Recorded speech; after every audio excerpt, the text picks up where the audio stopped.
विद्महे वासुदेवाय धीमहि तन्नो विष्णुः प्रचोदयात्। ॐ महादेव्यै च विद्महे विष्णुपत्न्यै च धीमहि तन्नो लक्ष्मी प्रचोदयात्।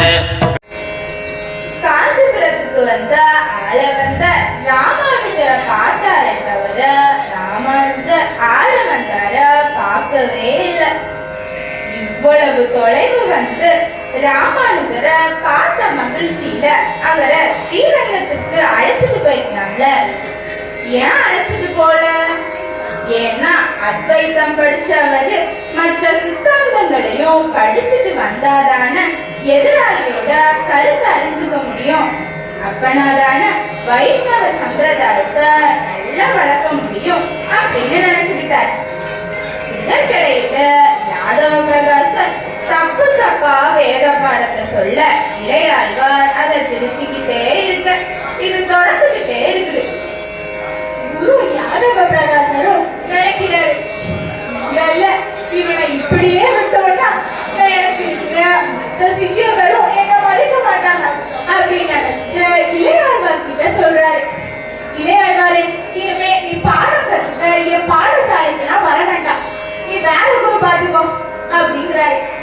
உடனே இளையாழ்வாரும் இங்க போய் நான் வேற குருவை தேடுங்க அப்படின்னு நினைக்க வரதராஜ பெருமாளுக்கு விசிறி கைங்கரியம் பண்றவரும் பெருமாளோட நேர்லயே பேசுறவருமான திருக்கட்சி நம்பி பத்தி அவங்க அம்மா எடுத்து சொல்ல உடனே திருக்கட்சி நம்பிகளோட இடத்துக்கு போய் எனக்கு நீங்க குருவாகணும் அப்படின்னு வேண்டி கேட்க திருக்கட்சி நம்பியோ கொஞ்சம் காரணங்களை எடுத்து போய் நான் உங்களுக்கு குருவாகிற அளவுக்கு எனக்கு ஞானமும் அறிவும் கிடையாது, அதனால நான் உங்களுக்கு குரு ஆக முடியாது அப்படின்னு சொல்லி விளக்குறேன்.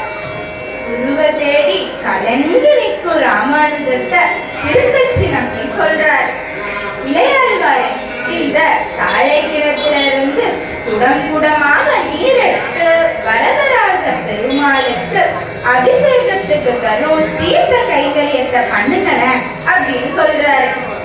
நான் ஏற்கனவே சொன்னது போல வேடுவன் வேடுவச்சியாக வந்த வரதராஜ பெருமாளுக்கும் தாயாருக்கும் இந்த கிணத்துல இருந்துதான் அவர் தண்ணி எடுத்து கொடுத்தார் இல்லையா?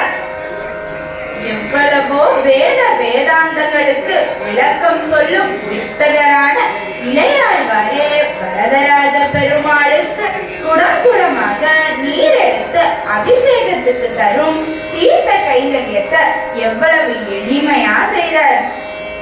இதுல இருந்து நமக்கு என்ன தெரியுது? எவ்வளவு பெரிய மகானவர் எவ்வளவு எளிமையா தீர்த்த கைங்கரியம் பண்றார். அப்பனா நாமெல்லாம் எம்மாத்திரம். ஆகவே நாமும் நம்ம அந்த எளியவருக்கும் எளியவராய் நம்மால என்ற சிறு சிறு கைங்கரியங்களை ஸ்ரீமன் நாராயணருக்கும் பேர்பட்ட மகான்களுக்கும் செய்யலாம் இல்லையா? கண்டிப்பா நாமும் செய்வோம். இப்படி பெருமாளுக்கு சேவை செஞ்சுட்டு அங்கேயே வாழ்ந்து வராரு ராமானுஜர்.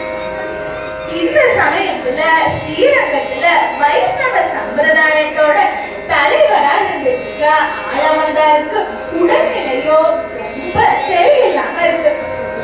உடனே அவரோட முக்கியமான சிஷியரான பெரிய நம்பிய கூப்பிட்டு நீங்க உடனடியா காஞ்சிபுரத்துக்கு போய் இளையாழ்வார கூட்டிட்டு வாங்க, அவர்தான் நம்ம வைஷ்ணவ சம்பிரதாயத்தை வளர்க்கக்கூடிய சிறந்த ஒருவர் அப்படின்னு சொல்ல பெரிய நம்பியோ நடந்தே ஸ்ரீரங்கத்தில இருந்து காஞ்சிபுரத்துக்கு போறார்.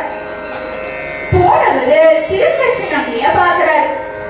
பார்த்து ஆள வந்தார் இளையாழ்வார அழைச்சிட்டு வர சொன்னாரு அப்படின்னு சொல்ல திருக்கட்சி நம்பியோ இளையாழ்வார் கிட்ட சொல்றாரு, இளையாழ்வாரே வைஷ்ணவ சம்பிரதாயத்தோட தலைவர் திரு ஆளவந்தார் உங்களை கூப்பிடுறாராம் அப்படின்னு சொல்ல இளையாழ்வார் சொல்றாரு, ஓ ஆளவந்தாரா, அவரை பத்தி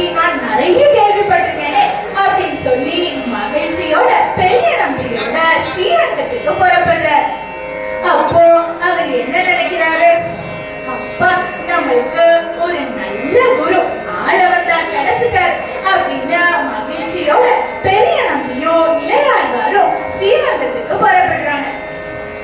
இப்போது ஒரு பாடம்.